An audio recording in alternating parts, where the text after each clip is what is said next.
حضرت عثمان رضی اللہ تعالیٰ عنہ کے دور خلافت میں مروان کو مدینہ واپس کیوں بلایا گیا اور حضرت ابو ذر غفاری کو مدینہ بدر کیوں کیا گیا؟ دیکھ لو، 1 گھنٹے دے سوال نے، دیکھ لیں میرے بھائی، ویڈیوز ریکارڈ ہے۔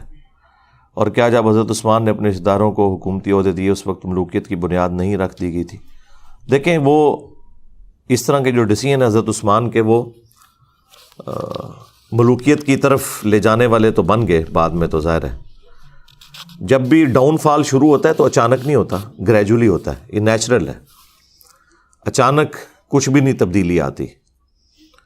اس کو سپورٹیو حدیث ہے نا ابو داؤد اور ترمذی کے اندر کہ نبی صلی اللہ علیہ وآلہ وسلم نے خواب دیکھا تھا اور اس خواب کے بعد آپ بہت پریشان ہو گئے تھے۔ خواب آپ نے یہ دیکھا کہ آسمان سے ایک ترازو اتری ہے، یہ میں نے اپنے کربلا والے ریسرچ پیپر میں بھی خواب ڈالا ہوا ہے، اور اس ترازو میں سیدنا ابو بکر اور حضرت عمر کو تولا گیا۔ پہلے نبی الاسلام اور حضرت ابو بکر تھے، نبی الاسلام کا پلڑا بھاری تھا، پھر سیدنا ابو بکر اور سیدنا عمر کو تولا گیا، حضرت ابو بکر کا پلڑا بھاری تھا، اس کے بعد پھر سیدنا عمر اور عثمان کو تولا گیا تو حضرت عمر کا پلڑا بھاری تھا، پھر وہ ترازو اوپر اٹھا لی گئی۔ تو اس حدیث میں یعنی موجود ہے کہ نبی الاسلام اس خواب سے پریشان ہوئے، اور ساتھ حدیث کے اندر یہ درج ہے کہ نبی الاسلام کو یہ اشارہ دیا گیا تھا کہ آپ کے بعد خلافت بتدریج ملوکیت میں بدل جائے گی۔ یعنی حضرت عثمان غنی رضی اللہ تعالیٰ عنہ کے مبارک دور سے پہلے معاملات بڑے صحیح چلیں گے۔ حضرت عمر فاروق رضی اللہ تعالیٰ عنہ کی مینجمنٹ آپ کو پتہ ہے کتنی اسٹرانگ تھی، اس لیے ان کا پلڑا بھاری رہا اور پھر وہ میزان اٹھا لیا گیا۔ اس حدیث کو سپورٹیو حدیث بخاری مسلم کے اندر بھی موجود ہے، جو نبی الاسلام کے مبارک زمانے میں ایک شخص نے خواب دیکھا تھا۔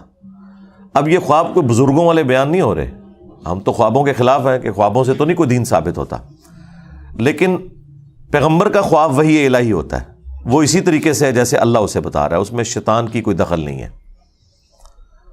بخاری مسلم میں حدیث ہے نا کہ خواب نبوت کا 46واں حصہ ہے، تو انبیاء کے جو خواب ہیں وہ ڈیفینیٹ ہوتے ہیں، وحی الہی۔ سورہ الصافات میں آیا کہ حضرت ابراہیم علیہ السلام نے خواب میں دیکھا تھا کہ میں اپنے بیٹے کی قربانی کر رہا ہوں، تو اسی پہ انہوں نے پھر حضرت اسماعیل کو آمادہ کیا۔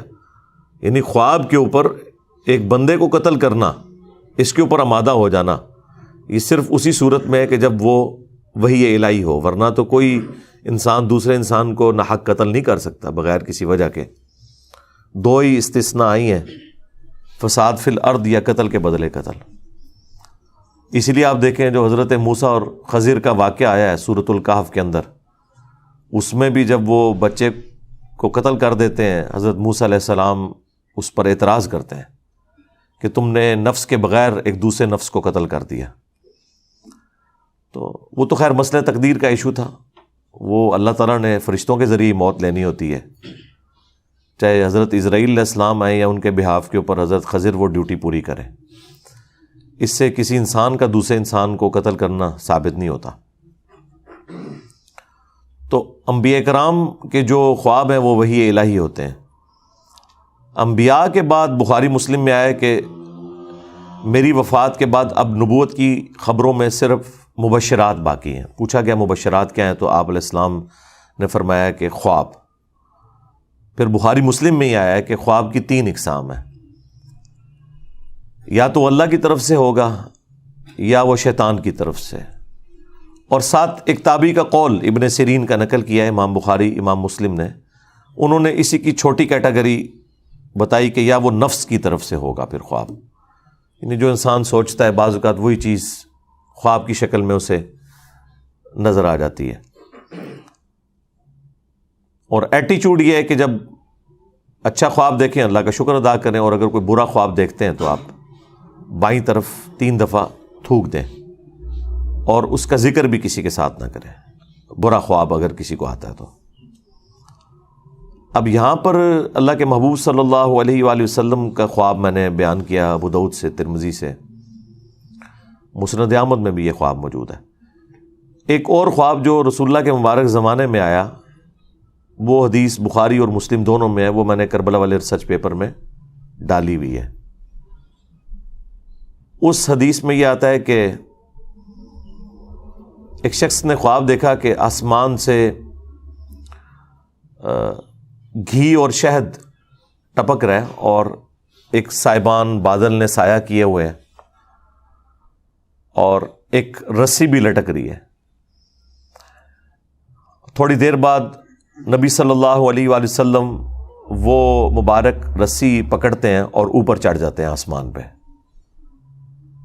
اور وہ جو شہد اور گھی ٹپک رہے ہیں نا، لوگ اپنے اپنے برتن کے مطابق اس میں سے بھر کے اپنے گھروں کو بھی لے کے جا رہے ہیں۔ یہ خواب بخاری میں بھی ہے اور مسلم کے اندر بھی۔ پھر ایک اور شخص اس رسی کو پکڑتا ہے اور وہ بھی آسمان پہ چڑھ جاتا ہے، اور پھر ایک تیسرا شخص اس رسی کو پکڑتا ہے اور آسمان پہ چڑھ جاتا ہے۔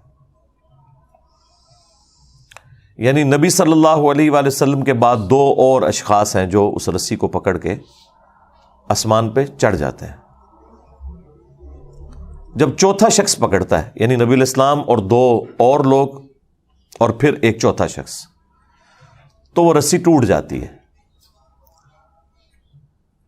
پھر حدیث کے الفاظ ہیں کہ اس شخص نے خواب میں دیکھا کہ وہ رسی دوبارہ سے اس شخص کے لیے جوڑ دی جاتی ہے اور وہ شخص بھی اوپر چڑھ جاتا ہے۔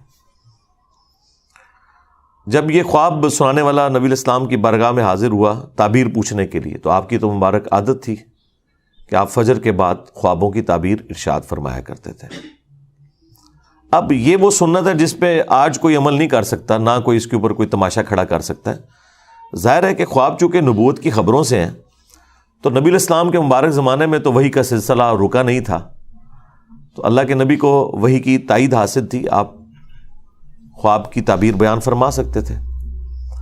آج کوئی بھی کرے گا تو وہ اسیسمنٹ ہوگی، غلط بھی ہو سکتی ہے، صحیح بھی ہو سکتی ہے، جب تک کہ وہ خواب کوئی شکل اختیار نہ کر لے اور ایگزیکٹلی ویسا ہو نہ جائے۔ باقی تو ساروں کی اسیسمنٹ ہے، صحیح بھی غلط بھی، وثوق سے نہیں کوئی کہہ سکتا۔ ہم سے بھی لوگ یہاں اکیڈمی میں رابطہ کرتے ہیں، جی یہ خواب آیا، جی تعبیر بتائیں۔ ہم انہیں کہتے ہیں بھائی تعبیر بتانے والا چلا گیا دنیا سے، اس کی قبر مدینے میں صلی اللہ علیہ وآلہ وسلم۔ اس کے بعد جتنے بھی واقعات ہیں وہ تو آپ دیکھیں، اتنے بڑے بڑے تعبیر بتانے والے لوگ مصر کے اندر موجود تھے، لیکن جب اس مصر کے بادشاہ کو خواب آیا تو تعبیر تو حضرت یوسف علیہ السلام نے ہی بتائی ہے نا، اور اس میں قرآن میں واضح ہے کہ اللہ تعالیٰ نے انہیں یہ علم سکھایا تھا۔ تو انبیاء تک تو یہ معاملہ درست ہے۔ اس کے بعد لوگوں نے تب آزمائی کی ہے، کچھ چیزیں ابن سیرین کی طرف منسوب کی ہوئی ہیں۔ وہ ایک تعبیر الرؤیا کتاب بھی ملتی مارکیٹ کے اندر، ایک تابعی تھے محمد ابن سیرین، ان کی طرف منسوب ایک کتاب ہے، وہ کتاب ہی لوگوں نے رکھی ہوئی ہوتی ہے۔ وہ آپ بار بار اس میں سے کوئی 8-10 خواب کی تعبیرات بیان کرنا شروع کر دیں روز کی، تو کچھ عرصے بعد آپ اس قابل ہو جائیں گے کہ قرآن و سنت کے مطابق نہیں، اس کتاب کے مطابق آپ لوگوں کو تعبیر بیان کر دیں۔ وہ میں بھی کر سکتا ہوں، لیکن وہ ایک خام خواہ کی تب آزمائی ہے، اس میں سے نکلنا کچھ بھی نہیں ہے۔ تو جب اس شخص نے نبی علیہ السلام کی خدمت میں یہ خواب عرض کیا، اس سے پہلے کہ نبی علیہ السلام اس کی کوئی تعبیر ارشاد فرماتے، سیدنا ابوبکر نے کہا یا رسول اللہ آپ اگر اجازت دیں تو میں اس کی تعبیر بیان کرتا ہوں۔ تو نبی علیہ السلام نے کہا ٹھیک ہے کرو۔ تو انہوں نے کہا کہ یہ جو ایک سائبان ہے اور گھی اور شہد ٹپک رہا ہے، یہ بیسیکلی اللہ تعالیٰ کی طرف سے مخلوق کے لیے اسلام کا ایک سایہ ہے، اور یہ وحی کی تعلیمات ہیں، قرآن حکیم کی تعلیمات ہیں جو آسمان سے نازل ہو رہی ہیں، اور لوگ اپنے اپنے ظرف کے مطابق اس میں سے حاصل کر رہے ہیں۔ وہ شہد اور گھی کی جو مثال ہے، اور یہ سلسلہ جاری رہے گا یہاں تک کہ آپ صلی اللہ علیہ وآلہ وسلم اللہ تعالیٰ کے پاس چلے جائیں گے. یعنی وہ رسی سے جو نبی علیہ السلام کو اوپر چڑھتے ہوئے دیکھا تو یعنی آپ علیہ السلام کو موت آ جائے گی, آپ اللہ کے پاس چلے جائیں گے. اور آپ کے بعد ایک اور شخص اس سسٹم کو سنبھالے گا, لیکن خواب دیکھنے والے نے اس کی شکل نہیں دیکھی تھی اس خواب میں, بس ایک بندہ ہی اس نے دیکھا تھا کہ کوئی ہے, بیک سائڈ سے دیکھا ہوگا. ظاہر ہے اللہ تعالیٰ نے جتنا نبی علیہ السلام کا تو اسے پتہ چل گیا کہ نبی علیہ السلام اوپر چڑھ گئے, لیکن دوسرا بندہ کون تھا وہ خواب میں اس بندے نے نہیں دیکھا ہوا تھا. تو ایک اور شخص اس مسند پہ بیٹھے گا, وہ بھی اوپر چڑھ جائے گا. پھر ایک دوسرا شخص بیٹھے گا اس مسند پہ, وہ بھی اوپر چڑھ جائے گا. اور جب تیسرا چڑھے گا تو وہ رسی ٹوٹ جائے گی, اور پھر اس کے لیے رسی کو جوڑا جائے گا اور وہ بھی اوپر چڑھ جائے گا. اب ظاہر ہے یہ اتنی کامل انفارمیشن تو نہیں تھی. اصل تو چیز یہ ہے کہ وہ رسی ٹوٹے گی کیوں اور وہ بندے کون ہوں گے. اب یہ سیدنا ابوبکر کو تو علم غیب تو نہیں تھا کہ وہ کون ہے, تو انہوں نے اپنی اسیسمنٹ کے مطابق تشریح کر دی. تو پھر رسول اللہ سے پوچھا کہ میں نے کیا تشریح صحیح کی ہے, تو آپ نے فرمایا کہ کچھ تعبیر ٹھیک کی ہے, کچھ غلط کی ہے. تو پھر حضرت ابوبکر نے کہا یا رسول اللہ آپ اس کی پھر صحیح تعبیر بیان کریں. تو آپ نے تعبیر بیان کرنے سے انکار کر دیا. ظاہر ہے وہ اللہ تعالیٰ اس چیز کو پردے میں رکھنا چاہتا تھا, لیکن چیزیں وہ مختلف انداز میں پھر کھلنا شروع ہو گئی بعد میں. یعنی نبی علیہ السلام نے نام نہیں مینشن فرمائے اس میں, یہ کون کون لوگ ہیں, کیونکہ آپ کو پتا تھا کہ میں اس کی تعبیر نہیں, یہ پریکٹیکلی جب ایگزیکیوشن ہوگی تو لوگوں کو خود ہی پتا چل جائے گا کہ یہ کون کون بندے تھے اور کیا کیا ہوا تھا, اور وہ پھر وقت کے ساتھ پتا چل گیا. جتنا حضور نے بتانا تھا وہ تو بتا دیا. پھر سیدنا ابوبکر نے کہا کہ میں آپ کو اللہ کی قسم دیتا ہوں آپ اس کی تعبیر ضرور بیان کریں, کیونکہ حضرت ابوبکر کو بھی پتہ چل گیا تھا کہ یہ کوئی عام خواب تو نہیں ہے. نبی علیہ السلام کے بعد مختلف لوگوں کا اس مسند پہ بیٹھنا, اور 3 بندے ہوں گے, 2 تو صحیح اسی طریقے پہ چل جائیں گے, لیکن تیسرے کی دفعہ رسی ٹوٹ جائے گی. تو یہ کوئی وہ تیسرا جو بندہ ہے نا, وہ اس بندے کے بارے میں پتہ ہونا زیادہ ضروری تھا, جس کو پکڑتے ہی وہ رسی ٹوٹ جائے گی. وہ رسی کیوں ٹوٹے گی, یہ بڑا ایک حیران کن معاملہ تھا. پہلے 2 کا نہ بھی پتہ چلتا, تیسرے بندے کا تو پتہ چلنا چاہیے تھا کہ وہ کون ہے کہ جس کے وہ رسی پکڑتے وہ رسی ٹوٹ گئی ہے, جو کہ پہلے 3 بندوں کی دفعہ نہیں ٹوٹی, نبی علیہ السلام اور 2 اور لوگ. اوورآل یہ چوتھا تھا, لیکن رسول اللہ کے بعد جو 3 ہیں ان میں سے یہ تیسرا تھا. تو ظاہر ہے وہ بعد میں پتہ چل کے حضرت عثمان غنی تھے رضی اللہ تعالیٰ عنہ, چونکہ وہ آپ نے پرچی لکھی ہے تو وقت نے تو پھر بتا دیا. ابو داؤد میں ترمذی میں حدیث ہے, میرے بعد خلافت علی منہاج النبوہ 30 سال تک رہے گی. اور پھر وہ راوی حدیث کہتے ہیں کہ گنو, ابو بکر کے 2 سال, عمر کے 10 سال, عثمان کے 12 سال اور علی کے 6 سال. تو وہ تابعی پوچھتا ہے کہ یہ بنو امیہ کے لوگ تو حضرت علی کو خلیفہ ہی نہیں مانتے, بنو زرقا نیلی آنکھوں والے. تو حضرت سفینہ کو غصہ آیا, انہوں نے فرمایا کہ یہ ان کی پیٹھ سے جھوٹ نکلا ہے. سچ تو یہ ہے کہ ان کی جو حکومت ہے یہ شریر ترین بادشاہت ہے. اب بعض لوگ کہتے ہیں کہ حضرت سفینہ نے چونکہ یزید کا زمانہ پایا تھا تو وہ یزید کی طرف اشارہ کر رہے تھے, حالانکہ یہ بالکل غلط ہے, کیونکہ اسی حدیث کا ایک طریق مسند ابی داؤد طیالسی کے اندر بھی ہے اور مصنف ابن ابی شیبہ میں. اس میں آگے الفاظ ہیں کہ وہ راوی حدیث پوچھتا ہے حضرت سفینہ سے, نبی علیہ السلام کے آزاد کردہ غلام سے, کہ اگر خلافت 30 سال تک ہے تو حضرت معاویہ کا اسٹیٹس کیا ہے, ڈائریکٹ نام لے کے. تو اس کا مطلب ہے کہ وہ بات وہیں سے سٹارٹ ہو رہی تھی. تو حضرت سفینہ نے فرمایا کہ معاویہ مسلمانوں کے پہلے بادشاہ ہیں, یعنی وہ خلیفہ راشد نہیں ہے, نہ خلیفہ ہے نہ خلیفہ راشد ہیں, وہ بادشاہ ہیں. ویسے آپ حکمران کے معنوں میں خلیفہ چاہے شہباز شریف کو کہہ لیں, نواز شریف کو کہہ لیں, زرداری کو کہہ لیں, عمران خان کو کہہ لیں, لیکن وہ جو ایک ٹرم ہے نا خلیفہ کی, وہ اس پہ پورے نہیں اترتے. وہ مسلمانوں کے پہلے بادشاہ ہیں. اور مصنف ابن ابی شیبہ میں الفاظ ہیں کہ یہ لوگ سخت گیر بادشاہ ہیں اور ان کا پہلا بادشاہ معاویہ ابن ابی سفیان ہے. اب اس میں انہوں نے پہلے کا نام بھی لے دیا، یعنی وہ یزید سے بات شروع نہیں کی، انہوں نے یزید کے والد سے بات شروع کی. تو یہ بالکل کلیئر تھا. اور مسند احمد کی حدیث کے اندر تو الفاظ ہیں کہ نبی الاسلام کے دنیا سے اٹھائے جانے کے بعد خلافت علی منہاج النبوہ ہوگی، اور پھر اللہ تعالیٰ جب تک چاہے گا اس کو بھی رکھے گا، پھر اسے بھی اٹھا لے گا، اور پھر اس کے بعد کاٹ کھانے والی ملوکیت، یعنی اپنے دشمنوں کو کاٹنے والی، وہ آ جائے گی. پھر وہ بھی اللہ تعالیٰ جب تک چاہے گا وہ رہے گی. اس کے بعد جابر حکمرانوں کا دور، اور پھر آخر میں دوبارہ خلافت علی منہاج النبوہ آئے گی. تو اس میں بھی واضح طور پر یہ تبدیلی کی طرف اشارہ تھا. پھر بخاری مسلم میں ایک بڑی حیران کن حدیث ہے، حضرت حذیفہ ابن یمان جو رازدار رسول تھے صلی اللہ علیہ وآلہ وسلم، ان کے بارے میں.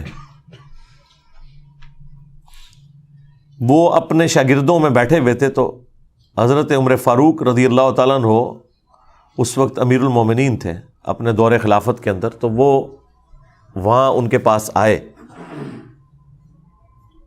تو انہوں نے لوگوں کی موجودگی میں حضرت حذیفہ سے کہا کہ حذیفہ ذرا مجھے وہ حدیث سناؤ جو تم نے رسول اللہ سے فتنوں کے متعلق سنی ہے کہ حضور کی وفات کے بعد فتنے آئیں گے.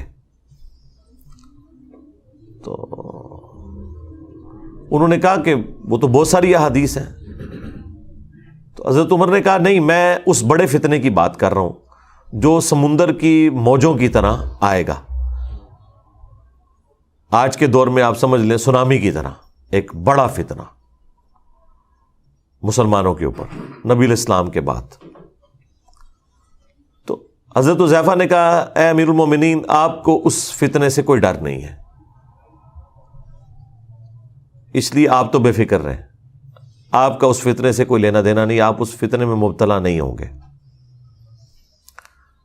تو البتہ فتنوں اور امت کے درمیان ایک دروازہ ہے، جب تک وہ دروازہ نہیں کھلے گا نا وہ فتنے اس امت پہ آئیں گے ہی نہیں. تو سیدنا عمر نے کہا کہ مجھے بتاؤ وہ دروازہ کھولا جائے گا یا توڑا جائے گا؟ تو حضرت حذیفہ ابن یمان نے کہا کہ وہ دروازہ کھولا نہیں جائے گا، اسے توڑا جائے گا، یعنی زبردستی وہ دروازہ ہٹایا جائے گا جس کی وجہ سے امت کے اوپر فتنے اور آزمائشیں شروع ہو جائیں گی. تو بس یہ گفتگو کر کے حضرت عمر وہاں سے چلے گئے. اب شاگردوں کو پھر کھلبلی مچ گئی کہ کوڈ ورڈز میں باتیں کر رہے ہیں کہ سمندر کی موجوں کے مانے دیکھ فتنہ آئے گا، ٹھیک ہے جی، اور وہ ایک دروازہ ہے جسے توڑا جائے گا، کھولا نہیں جائے گا. تو آبویس ہے کہ جو پاس لوگ بیٹھے تھے انہوں نے کہا حضرت یہ آپ لوگ آپس میں جو معرفت کی باتیں کر رہے ہیں یہ ہمیں بھی ذرا بتائیں کہ یہ کیا باتیں آپ آپس میں کر رہے ہیں. تو بخاری مسلم میں الفاظ ہیں، حضرت حذیفہ ابن یمان کہتے ہیں کہ حضرت عمر تو ویسے ہی مجھ سے پوچھ رہے تھے، وہ مجھ سے بہتر جانتے ہیں اس حدیث کے متعلق، اور وہ جو دروازہ ہے نا جسے توڑا جائے گا وہ خود حضرت عمر تھے جنہیں قتل کر دیا جائے گا اور اس امت کے اوپر فتنے شروع ہو جائیں گے. تو یہ حدیث بخاری مسلم کی بالکل واضح ثبوت ہے کہ اس امت پہ جو فتنے ہیں ان کا آغاز سیدنا عمر کی شہادت سے ہوا. یعنی حضرت عمر کے مبارک دور تک مینجمنٹ اتنی اسٹرانگ تھی کہ کہیں سے فتنہ داخل نہیں ہو سکا، اور حضرت عمر کی شہادت کے بعد امت میں فتنے شروع ہو گئے.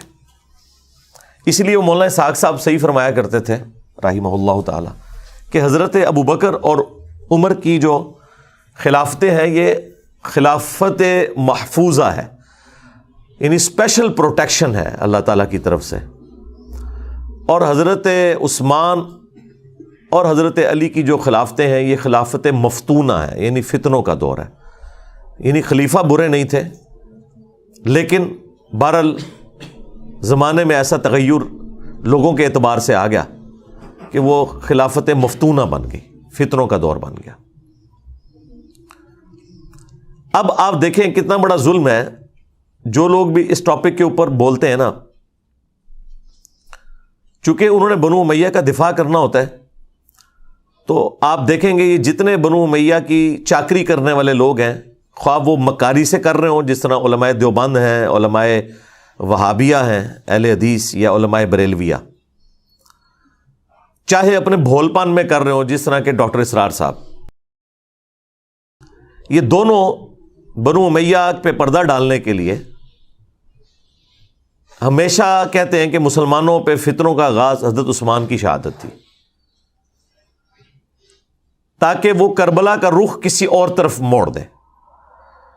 کربلا کے پیرلل میں انہوں نے حضرت عثمان غنی کو کھڑا کیا ہوا ہے۔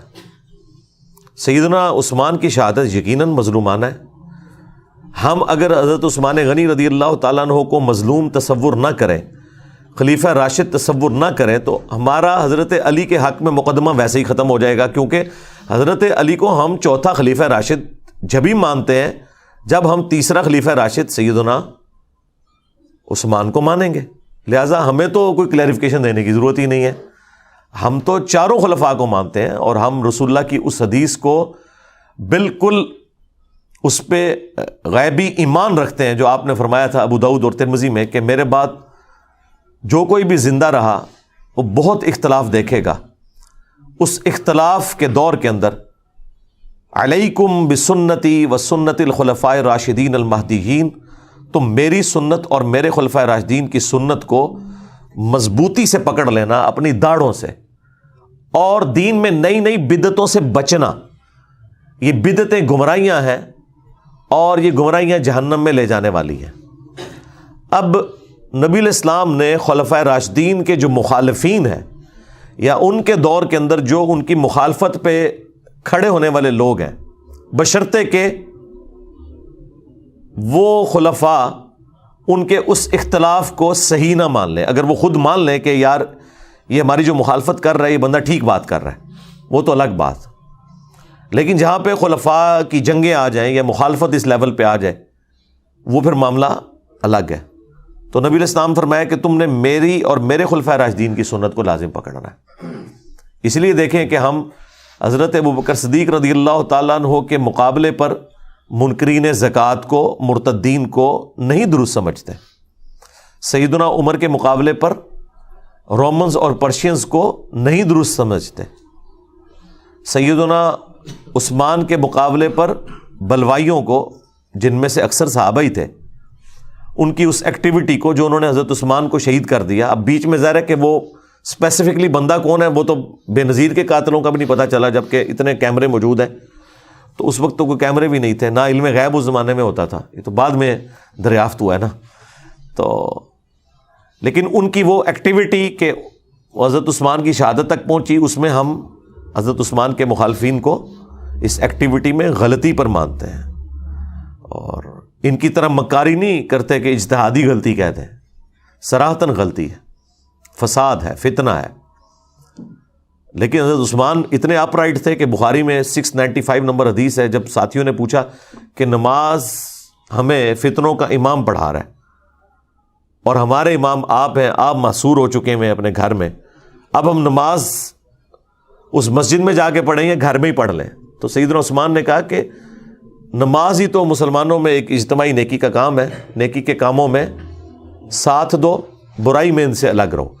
اگر وہ یہودی ہوتے تو حضرت عثمان کیسے کہہ سکتے تھے کہ ان یہودیوں کے پیچھے جا کے نماز پڑھو؟ آج کوئی مسلمان فتویٰ دے گا کہ یہودیوں کے پیچھے نماز ہو جاتی ہے؟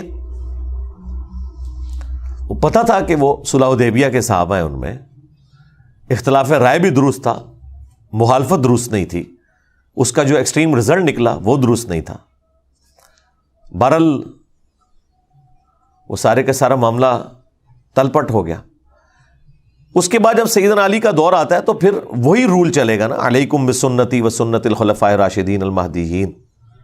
تو وہاں پہ بھی ہمارا یہی عقیدہ ہے کہ حضرت علی کے مخالفین جو اولو العزم اصحاب میں سے تھے، سیدہ عائشہ سلام اللہ علیہا، سیدنا زبیر، سیدنا طلحہ رضی اللہ عنہم اجمعین وعلیہم السلام اجمعین، یعنی یہ واقعی ٹکر کے لوگ ہیں، یہ حضرت علی کے ٹکر کے لوگ ہیں اپنے مرتبے اور اسلام کی کنٹریبیوشن کے پوائنٹ آف ویو سے۔ اس بڑے لیول پہ نہ ہو لیکن ایٹ لیسٹ یعنی سابقون الاولون میں آنے والے لوگ ہیں۔ تو ان کا احترام اپنی جگہ ہے. اور دیکھ لیں اللہ نے اصحاب جبل کو مرنے سے پہلے توبہ کی توفیق بھی دے دی ہے. سیدہ عائشہ بھی، سیدنا طلحہ بھی، زبیر بھی، یہ سب لوگ توبہ کر کے مرے ہیں. میدان جنگ چھوڑ گئے ہیں حضرت طلحہ اور زبیر رضی اللہ عنہما وعلیہم السلام.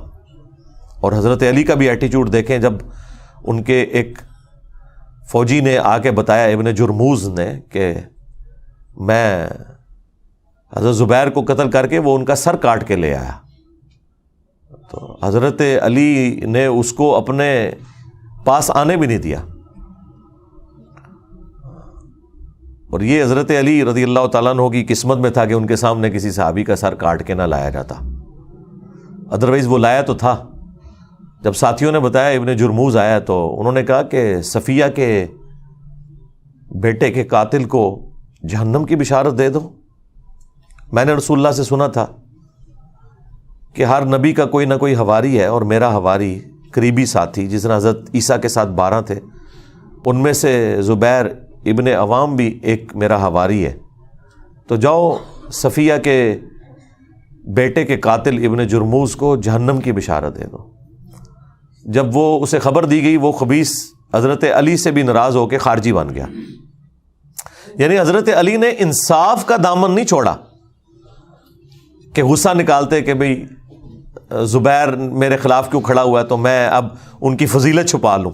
نہیں، یہ حدیث المستدرک للحاکم میں اور مسند احمد کے اندر موجود ہے.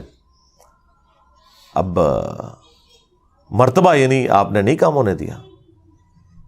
پھر مصنف ابن ابی شیبہ میں ہے، حاکم کے اندر موجود ہے، فضائل صحابہ احمد بن حنبل کی کتاب میں حضرت طلحہ کا بیٹا ملنے آیا حضرت علی کو، تو حضرت علی نے ان کی دلجوئی کے لیے فرمایا کہ میں اللہ سے امید کرتا ہوں کہ یہ سورۃ الحجر کی جو آیت نمبر 47 ہے کہ اللہ تعالیٰ اہل ایمان کے دلوں سے ایک دوسرے کے خلاف غل اگر کوئی آ گیا، کوئی میل آ گیا، وہ نکال دے گا. ظاہر انسان نہیں کسی کے خلاف میل نکال سکتا، یہ ذہن میں رکھیے گا.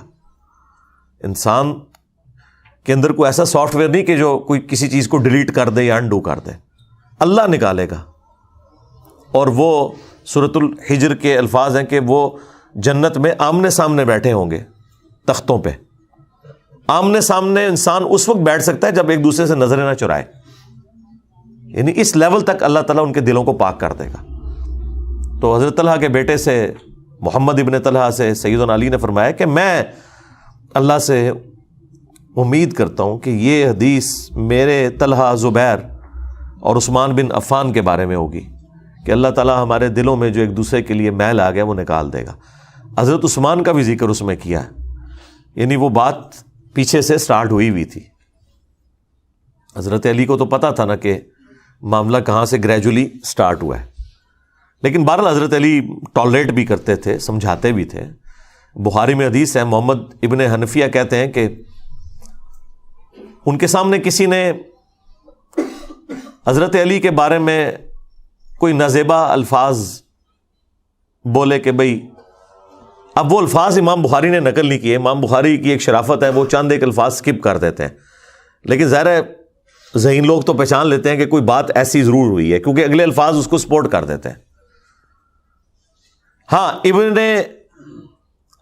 حنفیہ، محمد ابن حنفیہ جو حضرت علی کے بیٹے تھے حنفیہ نامی عورت سے، ان کے الفاظ امام بخاری نے نقل کیے اور حدیث سٹارٹ وہاں سے کیے ہیں کہ محمد بن حنفیہ کہتے ہیں کہ میرے باپ نے اگر کبھی مخالفت کرنی ہوتی نا عثمان کی تو اس دن کرتا.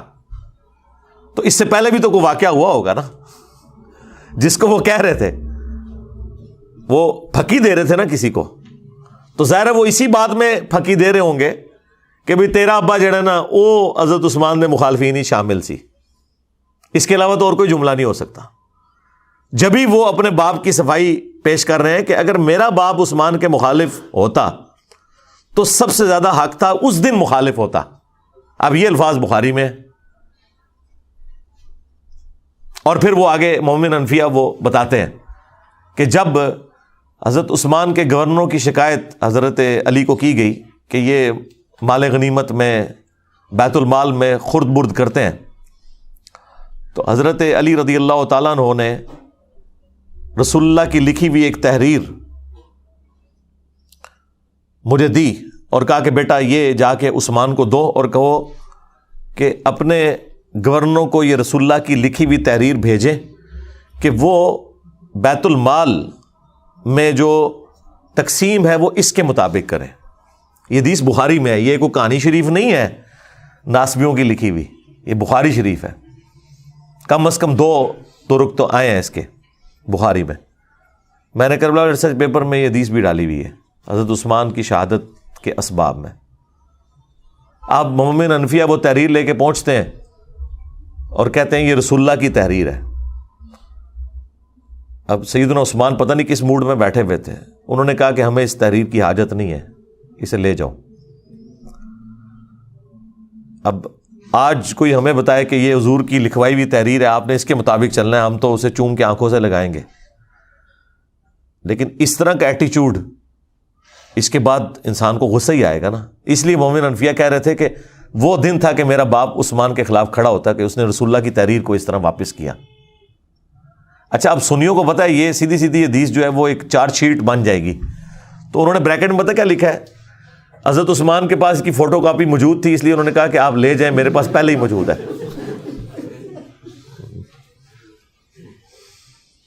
تو اندازہ کرو ایک کولوں وچ پایا ہوا ہے.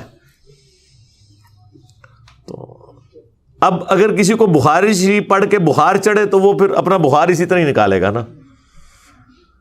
خیر وہ لیکن حدیث کے الفاظ اس کی حفاظت کر رہے ہیں نا, کہ مومن حنفیہ کہہ رہے ہیں کہ وہ دن تھا کہ میرے باپ کو چاہیے تھا عثمان کے خلاف کھڑا ہوتا کہ اس نے رسول اللہ کی تحریر واپس کی. تو یہ اسلوب بتا رہا ہے کہ فوٹو کاپی نہیں تھی, وہ ویسے ہی واپس کی تھی, ورنہ فوٹو کاپی ہو تو کس نے غصہ کھانا ہے. پتہ نہیں سعودی والے نے کوئی فوٹو کاپی مشین لوا کے دیتی اسی مسجد نبوی سے اردو. تو حضرت علی کو وہ کہتے ہیں جب میں نے آ کے بتایا کہ ابا جی یہ حضرت عثمان نے واپس کر دی ہے, تو حضرت علی نے کوئی غصہ نہیں کھایا. انہوں نے کہا یہ تحریر جو ہے نا وہ اسی جگہ رکھ دو, اسی تاکچے میں جہاں سے تم نے اٹھائی ہے, یہاں پہ حدیث مکمل ہو جاتی بخاری کی. تو یعنی وہ اس وقت ڈاؤن فال شروع ہو گیا تھا اس حوالے سے گریجولی.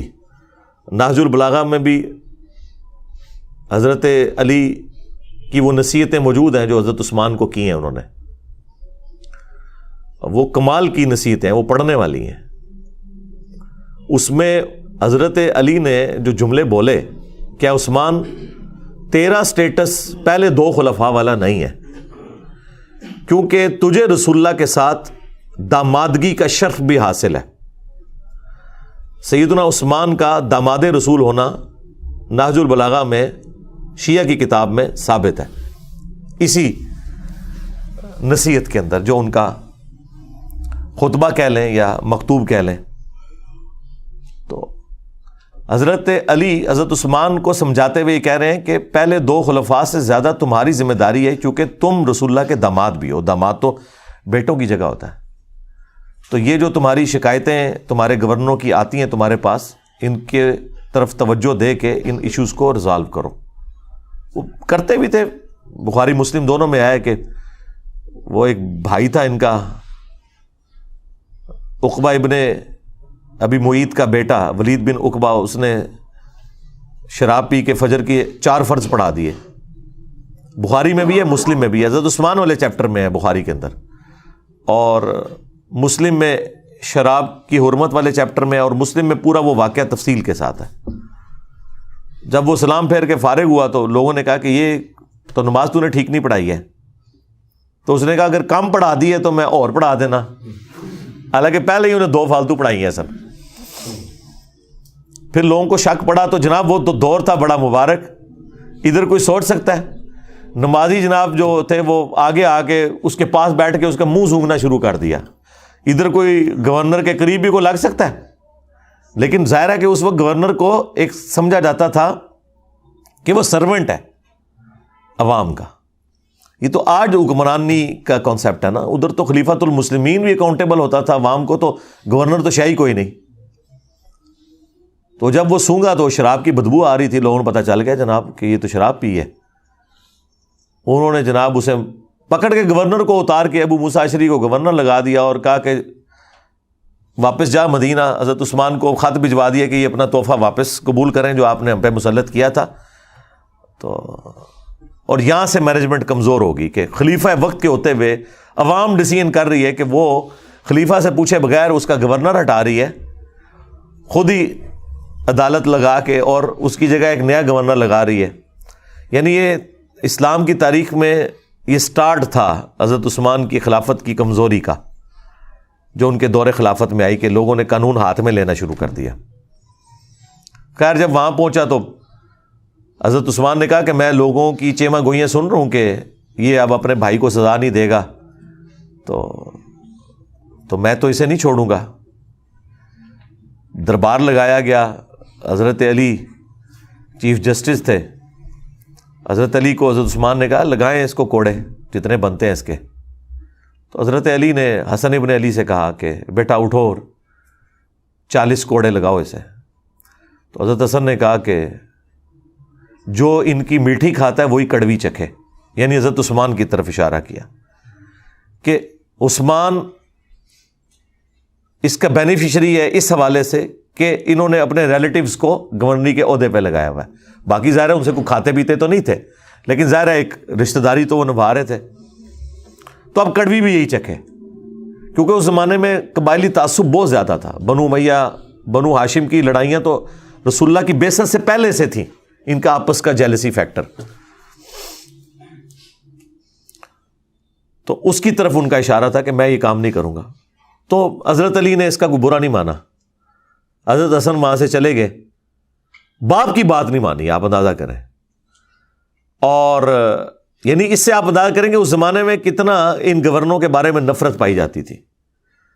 تو مسلم شریف کے الفاظ ہیں، پھر حضرت علی نے اپنے دوسرے بیٹے عبداللہ ابن جعفر، جو بھتیجا بھی لگتا تھا اور بیٹا بھی، بیٹا اس لیے کہ اس کی والدہ کے ساتھ حضرت جعفر کی وفات کے بعد حضرت ابو بکر نے شادی کی تھی، اس سے محمد بن ابی بکر پیدا ہوئے تھے، اور وہ بھی حضرت علی کے زیر کفالت تھے. یہ 2 بیٹے تھے بڑے لاڈلے، محمد بن ابی بکر اور عبداللہ بن جعفر، جو والدہ کی طرف سے تھے. اور عبداللہ بن جعفر کو تو اپنی بیٹی زینب بھی دے دی حضرت علی نے، وہ داماد بھی بنے بعد میں. تو کہا عبداللہ اٹھ اور لگا کوڑے. جب 40 ہوئے تو انہوں نے کہا بس 40 ٹھیک ہیں. رسول اللہ 40 لگواتے تھے، حضرت ابو بکر بھی 40، حضرت عمر نے 80 کر دیے تھے، کیونکہ اس زمانے میں لوگ زیادہ شراب پینا شروع ہو گئے تھے. ظاہر ہے جب آپ کی وظیفے لگ جائیں، دنیا کے مال کی ریل پیل ہو جائے. بخاری مسلم میں موجود ہے کہ حضرت عمر کے زمانے میں شراب پینا زیادہ ہو گئی تھی ایز کمپیئر ٹو حضرت ابو بکر کے دور کے. کوئی مال آ گیا تھا، کام کرنے کو کوئی نہیں، تو پھر یہی کچھ ہی ہوگا نا. تو حضرت عمر نے اس کی سزا تعزیراً حضرت علی کے مشورے سے بڑھا کے 80 کوڑے کر دی. وہ قرآن سے ڈیڈکٹ کی تھی کہ جو کسی عورت کے اوپر تہمت لگائے اس کی سزا 80 کوڑے ہے سورہ نور میں. تو حضرت علی نے کہا کہ جو بندہ شراب پیتا ہے وہ پھر ہر بندے پہ تہمت ہی لگاتا ہے، اسے پتہ تو ہوتا ہی نہیں وہ کیا کر رہا ہے. تو 80 کوڑوں کی سزا مقرر کی گئی. یہاں پہ بھی حضرت علی نے 80 کوڑے لگوا سکتے تھے حضرت عمر کی سنت پہ عمل کرتے ہوئے، لیکن کہا بس 40 بہت ہے، ٹھیک ہے، معافی کر دی. بالوں نے کہا نہیں 40 ہی ٹھیک ہے، مجھے دونوں پسند ہیں. اس سے آپ کو ذرا تھوڑا اس چیز کا اندازہ ہو جائے گا اس زمانے کے اندر جو معاملات چل رہے تھے. تو بیسیکلی یہ سارا کام بنو امیہ کے گورنروں کی وجہ سے بگڑا، جس کی وجہ سے حضرت عثمان بھی پھر شہید ہو گئے. تو اس لیے امت کا پہلا فتنہ جو ہے وہ حضرت عمر کی شہادت ہے، اور امت کا آخری بڑا فتنہ حضرت حسین کی شہادت ہے. ہاں، لیکن یہ جتنے ناصبی ہیں یا ناصبی نواز ہیں یا متاثرین ناصبیت ہیں، وہ کہتے ہیں پہلا فتنہ حضرت عثمان کی شہادت ہے اور آخری فتنہ واقعہ کربلا ہے. کیونکہ اگر آپ وہاں سے سٹارٹ کرتے ہیں پھر آپ کو بات نہیں سمجھ آئے گی. وہ مولانا ساق صاحب کہتے ہیں پیچھے ٹرو، پیچھے، تو پیچھو ٹرنا پڑے گا. تو وہ پیچھے آپ جائیں گے تو پھر یہ چیزیں ہیں. اس لیے میں نے ایک ویڈیو بھی ریکارڈ ہوئی ہے حضرت عثمان شہید کیوں ہوئے، اس میں اور بھی کافی ساری احادیث ہیں. اب میں اس پہ بولوں فی البدی تو آدھا گھنٹہ 1 گھنٹہ اور لگ جائے گا، چونکہ وہ سوال آپ نے پہلا ایسا رکھا ہے. آج چونکہ اسپیشل کوئی کوشچن بھی نہیں تھا تو میں نے کہا اسے اسپیشل بناؤں اور اس پہ میں تھوڑا بولوں کہ تاکہ آپ کو آئیڈیا ہو. اور یہ حضرت عثمان کی جو شفقت والا ایلیمنٹ ہے نا، یہ صحابہ کو پہلے سے پتہ تھا کہ ان کے اندر یہ موجود ہے جو آپ نے لکھ کے بھیجا نا کہ وہ مروان کو واپس بلا لیا. بالکل یہ المعجم الکبیر طبرانی میں موجود ہے. مروان کا والد جو تھا حکم, یہ رسول اللہ کی نقلیں اتارا کرتا تھا. ان دونوں باپ بیٹا کو حضور نے مدینہ بدر کر دیا. حضرت ابوبکر کے دور میں حضرت عثمان نے بڑی کوشش کی کہ واپس آ جائے, تو حضرت ابوبکر نے کہا جو گرا رسول اللہ نے لگائی ہے وہ میں نہیں کھول سکتا. تو حضرت عمر نے بھی نہیں واپس آنے دیا. حضرت عثمان جب خلیفہ بنے تو وہ واپس لے آئے. بس وہ اس پہ ہی میں جملہ بولتا ہوں کہ ہتھاں نال لائیاں ہوئی ہیں پھر دنداں نال کھولنیاں پیندیاں نے. جو گرا آپ ہاتھ سے لگاتے ہیں پھر وہ دانتوں سے کھلتی ہے. وہی مروان حضرت عثمان کی شہادت کا سبب بھی بن گیا, جسے حضرت ابوبکر عمر نے بھی حضور کی وجہ سے انٹر نہیں ہونے دیا تھا مدینے میں. اپنی بیٹی بھی دے دی, اسے داماد بنا لیا. اپنی طرح سے تو نیکی کی کہ شاید یہ انسان کا بچہ بن جائے. اور یہ پورے اخلاص کے ساتھ سیدنا عثمان نے کیا, کوئی بدنیتی نہیں تھی. دیکھیں ایک بندے کا پورا ٹریک ریکارڈ ہے جس کی پوری زندگی قربانیوں سے عبارت ہو, کسی ایک خاص موقع پہ جا کے وہ کچھ مس ہینڈلنگ کر دے. یہ امپلائڈ ہوتا ہے کہ وہ مس ہینڈلنگ کو آپ نے اس کی پوری زندگی کے کریکٹر میں سمجھنا ہے, نہ کہ یہ کہ اس ایک مس ہینڈلنگ کی بنیاد پہ آپ اس کی اسلام کے لیے خدمات کو زیرو سے ملٹیپلائی کرتے ہیں. یہ رافضی کرتے ہیں کہ وہ حضرت عثمان کے چند ڈیسیژنز کو لے کے ان کی پوری زندگی کو اس سے زیرو سے ملٹیپلائی کرتے ہیں. ہم پوری قربانیاں ان کی دیکھتے ہوئے یہاں پہ مس ہینڈلنگ کو سمجھتے ہیں کہ یہ ان کی شفقت کا ایک ایلیمنٹ تھا. اور میں اس کو پرسنلی خود سمجھ سکتا ہوں, میرے اندر بھی یہ والا ایلیمنٹ ہے کہ میں ٹالریٹ بہت زیادہ کرتا ہوں. اس کی وجہ سے بعض اوقات اپنے اسٹوڈنٹس کی گالیاں بھی کھانی پڑتی ہیں, لیکن میری کوشش ہوتی ہے اگر کسی کو ڈھیل دی ہے نا, این ممکن ہے کہ وہ پلٹ آئے اگر اس کے اندر کوئی آپ سمجھ لیں حق کا مادہ موجود ہے.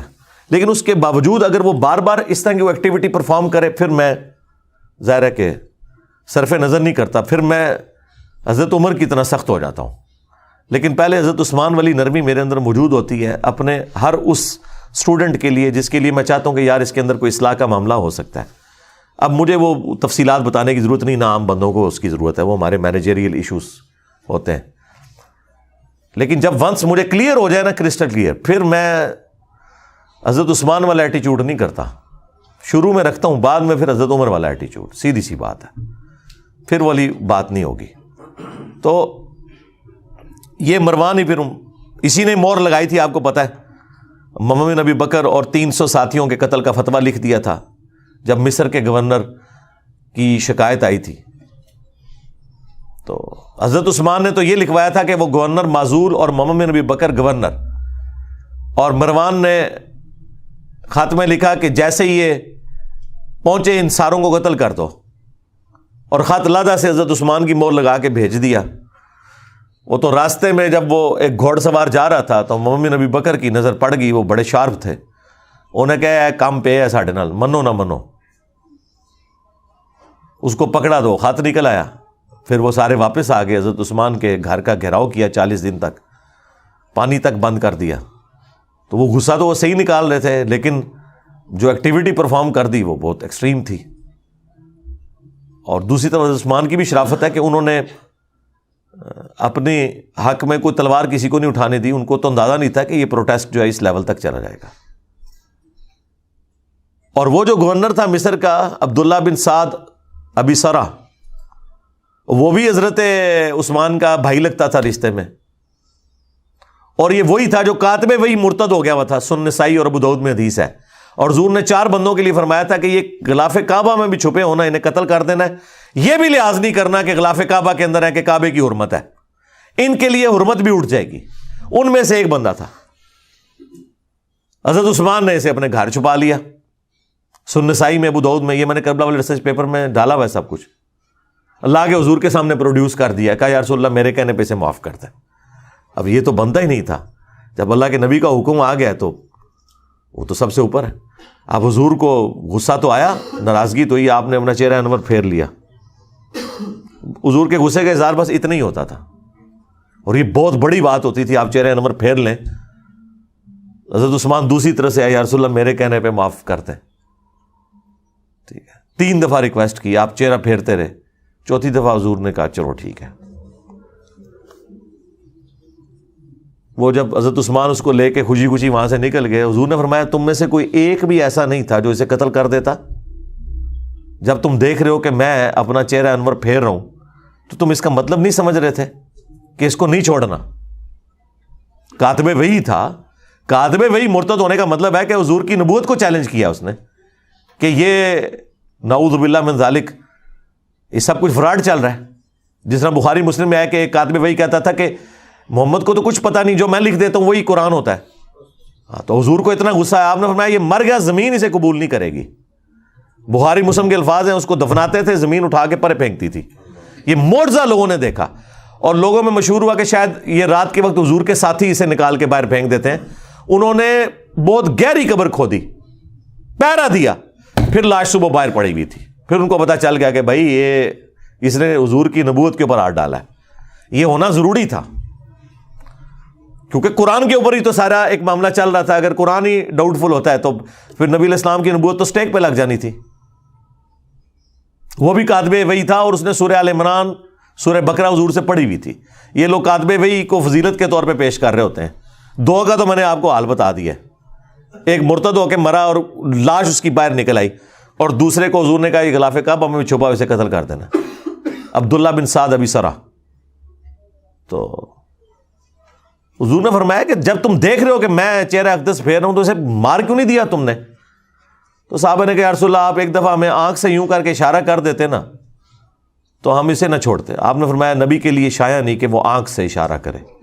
نبی کے اخلاق اتنے بلند درجے کے ہیں کہ وہ اس طرح کا معاملہ نہیں کر سکتا کہ وہ آنکھوں سے اشارے کرے. ٹھیک ہے، یعنی بڑے کلین سلیٹ لوگ ہوتے ہیں انبیاء. ان کے اندر مکاری، چلاکی، ہوشیاری، عقل مندی ہوتی ہے، لیکن یہ والی حرکتیں نہیں ہوتی ہیں کیونکہ ان کے سٹیٹس کا تقاضا ہے. بس وہی پھر آپ دیکھ لیں اسی کی وجہ سے پھر وہ پورا معاملہ تلپٹ ہو گیا. لیکن بہرحال جب حضرت معاویہ رضی اللہ تعالیٰ عنہ خلیفہ بنے یا بادشاہ بنے، اس وقت بھی عبداللہ بن سعد ابی سرا یہ زندہ تھا، لیکن یہ حضرت معاویہ کے ساتھ پھر نہیں ہوا. اللہ نے اس کی کوئی نیکی قبول کر لی، آخری زندگی اس کی بڑی اچھی گزری ہے. یہ اس کو پوری گیم سمجھ آ گئی تھی کہ یہ سارے کا سارا جال جو بنا گیا ہے نا یہ بنو امیہ نے حکومت کے لیے کیا، تو یہ پھر گمنامی میں پھر مرا ہے، یہ سب کچھ چھوڑ کے چلا گیا تھا. تو باقی ہم تو رضی اللہ تعالیٰ عنہ ہی کہتے ہیں، ظاہر نبی الاسلام کی رسپیکٹ کی وجہ سے. تو اسی لیے مولانا مودودی رحمہ اللہ نے خلافت و ملوکیت میں یہ ساری چیزیں بڑی تفصیل کے ساتھ ڈسکس کی ہیں، اور ہم نے وہ مقدمہ احادیث سے ثابت کیا. یہ سب کچھ احادیث کے اندر لکھا ہے. ابھی نئی خلافت و ملوکیت پرنٹ ہو کے آئی ہے، اس میں تخریج بھی ہوئی ہے. جہاں احادیث کے حوالے تھے وہ بھی انہوں نے لگائے ہیں، جہاں اہل سنت کی جو بڑی بڑی صحابہ پہ کتابیں ہیں نا، الاستیاب ابن عبد البر کی، ابن اثیر کی اسود الغابہ، اس کی شرح ابن حجر کی الاصابہ، وہ سارے ریفرنسز لگائے ہیں. تاریخ طبری کے، ابن کثیر کے، بخاری مسلم، ابو داؤد ترمذی نسائی ابن ماجہ میں جو چیزیں موجود تھیں وہ پوری نئی پرنٹ ہو کے آ گئی ہے، بڑی اچھی. تو بڑی تفصیل کے ساتھ مولانا مودودی نے سٹیپ وائز ان سارے ایشوز کو اس میں نقل کیا کہ کس طریقے سے یہ ڈاؤن فال چلتا گیا. اور اس کا ذکر اگلی الہامی کتابوں میں موجود تھا. اسی پہ میں کنکلوڈ کرتا ہوں، پھر بقیہ سوالات لیتے ہیں.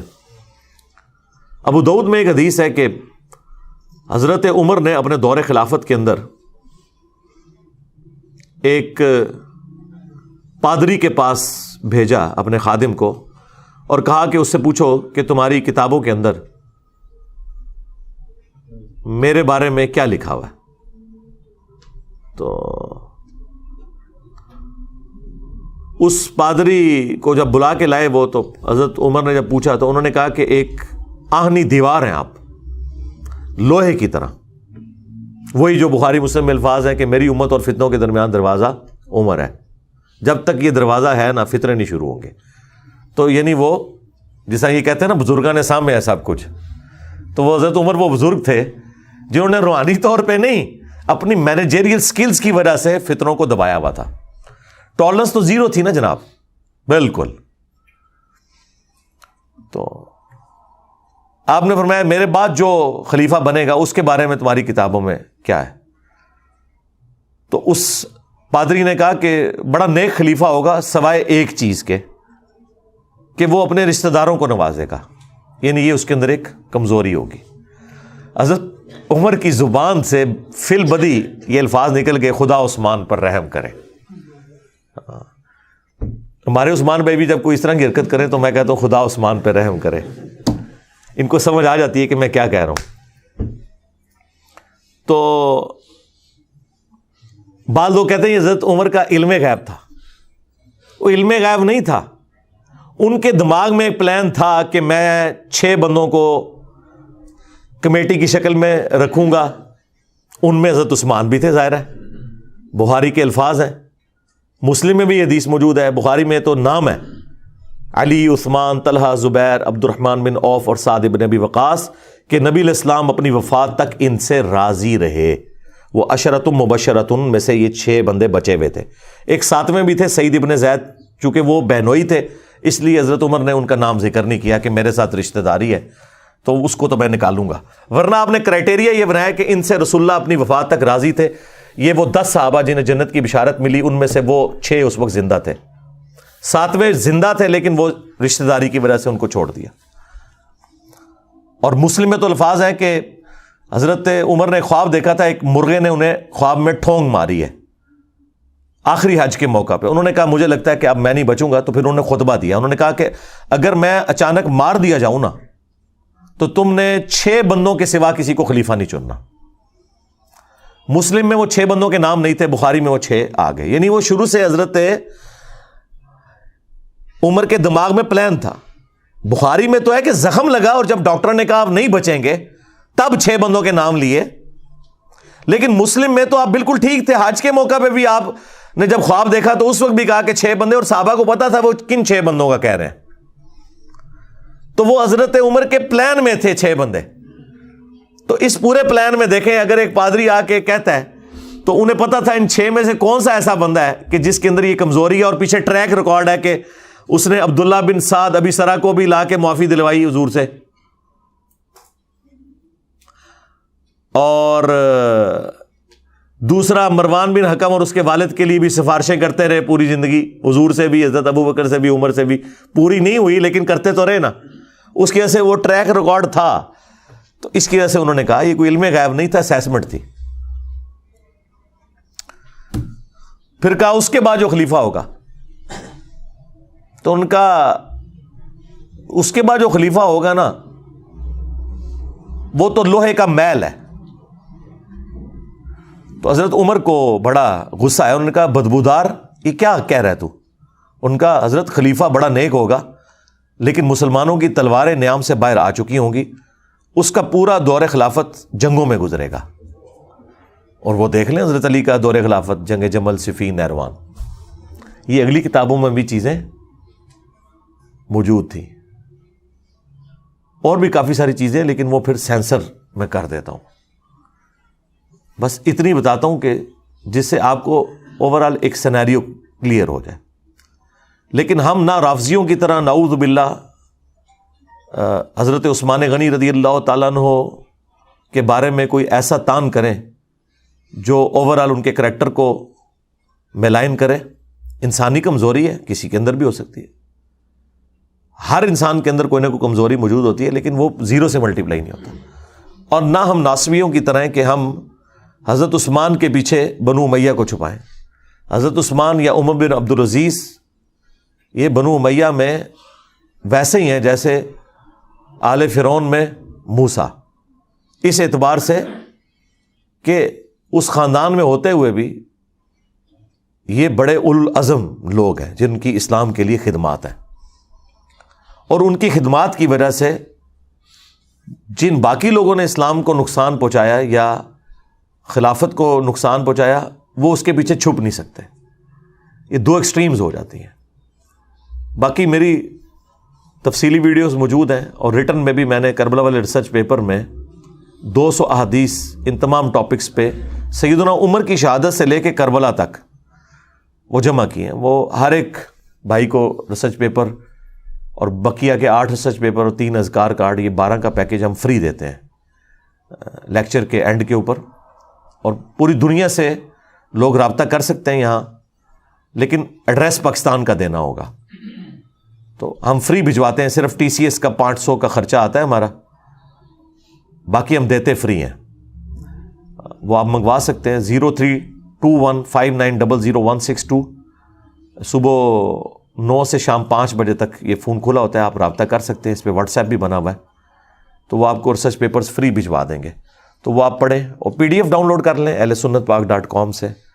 اور یہ تو ماشاءاللہ ریسرچ پیپر عربی میں بھی ہے، اردو میں بھی، انگلش میں بھی، ہندی میں بھی، بنگلہ زبان کے اندر بھی ہے اللہ کے فضل سے، فارسی کے اندر بھی ہے. تو جس زبان میں کو پڑھنا چاہتا ہے وہ پڑھے. اس میں نے پوری ترتیب کے ساتھ، اور ایک حدیث بھی کوئی ایسی نہیں ہے جسے کسی محدث نے صحیح نہ کہا ہو. یہ ہو سکتا ہے کہ کچھ احادیث ایسی ہیں جن کو شیخ البانی صحیح کہتے ہیں اور شیخ زبیر صاحب اسے ضعیف سمجھتے ہیں، کچھ کو شیخ زبیر صاحب صحیح کہتے ہیں اور البانی صاحب ضعیف سمجھتے ہیں، کچھ احادیث کو امام ذہبی صحیح سمجھتے ہیں، کوئی اور ضعیف کہہ دیتا ہے، کچھ کو امام حاکم صحیح سمجھتے ہیں، امام ذہبی ضعیف سمجھتے ہیں. لیکن تحقیم میں نے ساتھ لکھی ہوئی ہے کہ فلاں محدث کے نزدیک یہ حدیث صحیح ہے. پرانے محدثین کی بھی تحقیم لگائی ہوئی ہے، امام ترمذی کی، امام حاکم کی، امام ذہبی کی. اور اس زمانے میں بھی جو بڑے بڑے 3 محدثین گزرے ہیں، تینوں ہی فوت ہو چکے ہیں، شیخ البانی، شیخ زبیر لیزئی اور شعیب ارناؤت رحمہم اللہ اجمعین. اور دور حاضر میں سلیم اسد صاحب ہیں، ہمارے جیلم شہر میں اہل حدیث کے بہت بڑے محقق. شیخ غلام مصطفیٰ ظہیر صاحب امن پوری، ان کی بھی تحقیق میں نے لگائی ہوئی ہے. تو جو بڑے بڑے، چونکہ وہ شیخ زبیر صاحب کے شاگرد ہیں، انہی کے اصول کے مطابق وہ تحقیم کرتے ہیں. ان کے اصول کیا ہیں؟ وہ محدثین کے اصول ہیں. تو بہرحال یہ سارے کے سارے معاملات میں نے ایک جگہ ریسرچ پیپر میں جمع کیے ہوئے ہیں. اور آج دیکھیں میں نے پوری گفتگو غامدی اور طارق جمیل سٹائل میں کی ہے، تاکہ کوئی یہ گھلا نہ کرے کہ انجینئر صاحب بڑی سخت زبان استعمال کرتے ہیں. تو دیکھیں میں نے یہ سارے ٹاپک آپ کو آرام سے بھی سمجھا دیے ہیں. جنہوں نے سمجھنے ہوں گے وہ اس سے بھی سمجھ لیں گے، جنہوں نے نہیں سمجھنے وہ اس سے بھی نہیں سمجھیں گے، کیونکہ ان کا مسئلہ کچھ اور ہے. تو مسئلہ یہ نہیں ہے کہ لہجہ سخت ہے یا نرم ہے، مسئلہ یہ ہے کہ بات کے اندر وزن ہے یا نہیں، اس کے اوپر ایمفسائز ہونا چاہیے. صلو علی محمد و آل محمد، اللہم صلی علی محمد و علی آل محمد و اصحاب محمد و ازواج محمد اجمعین الی یوم الدین، آمین.